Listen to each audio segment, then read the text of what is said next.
ராம்தாஸ் அத்வாலே பாஜகவினுடைய கூட்டணியில் இருக்கிற அமைச்சர் வந்து சொல்றாரு, தேர்தலுக்கு பிறகாக இங்கு ஒரு பெரும்பான்மை வரப்போவதில்லை, திமுகவால் வெல்ல முடியாது.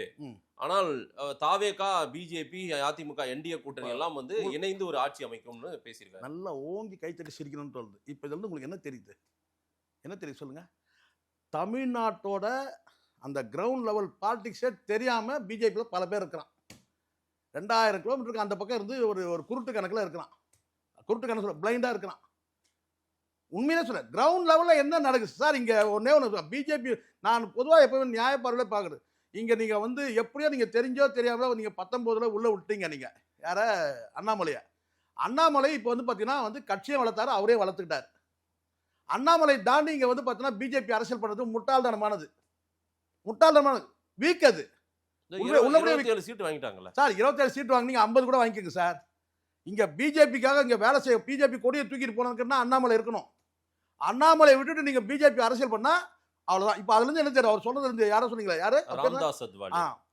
அமித்ஷாவுக்கே தெரியல என்ன கேட்டால் ஒன்று சொல்ல. இங்கே வந்து பார்த்தீங்கன்னா அண்ணாமலை விட்டுட்டு பிஜேபி அரசியல் கிடையாது. நீங்களா வந்து பார்த்தீங்கன்னா இன்னைக்கு வந்து பிஜேபின்ற கட்சி ஒரு 2% 3% இருக்குன்னா இன்னைக்கு வந்து கணிசமாக வந்து பார்த்தீங்கன்னா வந்து அண்ணாமலை பேரை சொன்னா தான் இங்கே வந்து ஒரு ஈர்ப்பே இருக்கு, ஒரு ஈர்ப்பு இருக்கு. அப்போ அண்ணாமலை விட்டுட்டு நீங்கள் அரசியல் ரெண்டாவது இது வந்து இன்னொன்று சொல்றீங்க பாருங்க. அதை விட டிவிக்கு பற்றி பேசுங்க.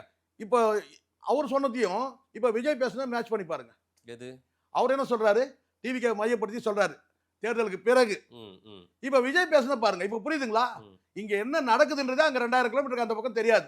இங்க இருக்கிற நயனார் நாகேந்திரன் கால் வச்சது பிறகு நான் சொல்றேன் பாருங்க, பலவீனம் ஆயிடுச்சு பிஜேபி. ஆமா ஆமா, பலவீனம் ஆயிடுச்சு. இப்போ விஜய் இந்த பாஜகன்னு ஒரு வார்த்தை சொன்னது கூட பாத்தீங்கன்னா நயனார் நாகேந்திரன் சொன்ன அந்த ஒரு வார்த்தை எது திரிஷா வீட்டை விட்டு வெளியே வாங்க சொன்னார்ல, இன்னைக்கு தான் அதுக்கு பதில் வந்திருக்கு.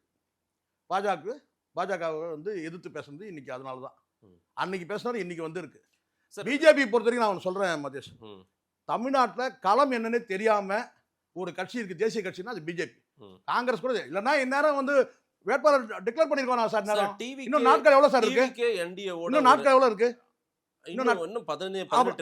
இன்னும் இந்நேரம் எப்போ இன்னும் வந்து வேட்பாளர் பொறுத்துக்கு இன்னும் எடுத்துப்பீங்களா? 4 தேசிய கட்சிகள், 2 கட்சியுமே போடுறேன். 2 ஆமா, அதனாலதான் சொல்றேன் தேசிய கட்சிகள் வந்து பாத்தீங்கன்னா தமிழ்நாட்டில் வேலைக்கே ஆகாது. ஏன்னா 1008 கோஷ்டி இருக்கு. அது காங்கிரஸா இருக்கட்டும், பிஜேபியா இருக்கட்டும். இவங்க கோஷ்டி அரசியல் நாசமானா நமக்கு ரொம்ப சந்தோஷம் தான்.